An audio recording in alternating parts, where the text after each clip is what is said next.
Seduti ai tavoli tra chi ha scelto di rimanere all'esterno del locale, vista la bellissima serata, e chi ha deciso di tornare ad assaporare la cena all'interno delle sale. Il nostro viaggio fra i ristoranti di Treviso. Finalmente sì, c'era bisogno, assolutamente bisogno. Perché c'era bisogno? Perché si ha voglia di tornare a trovare il proprio quotidiano? Direi proprio di sì, direi proprio di sì. Una liberazione. È una liberazione. Ed è proprio questo il sentimento comune, quello di essere tornati liberi, liberi di poter ricominciare a vivere. Sedute fuori, due famiglie, amici, ma in tavoli separati. Perché siete rimasti fuori stasera che si poteva anche stare in tranquillità all'interno del locale? Ma perché è più bello lo scenario fuori? La suggestione, il clima è gradevole, lo consente e quindi la prudenza è maggiore e quindi coincide tutto. Mi è pesato stare al chiuso, mi è pesato non poter uscire, non trovarsi con gli amici, questo molto, però adesso speriamo di uscirne.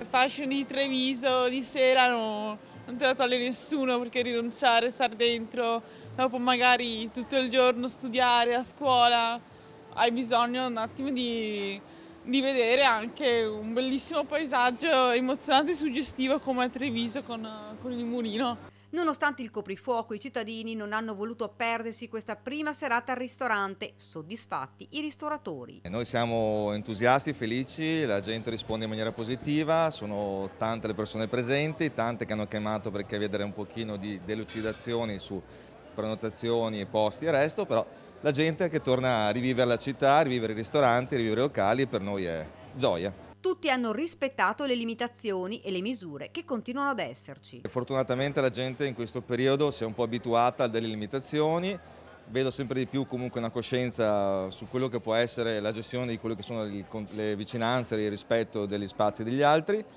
Diciamo che tutto sommato le persone sono più, tra virgolette, entusiaste di uscire, meno preoccupate delle limitazioni. Il centro trevigiano è tornato ad essere vivo ieri fra spritz e passeggiate dopo la serata al ristorante, insomma un assaggio di quella normalità tanto attesa e cercata.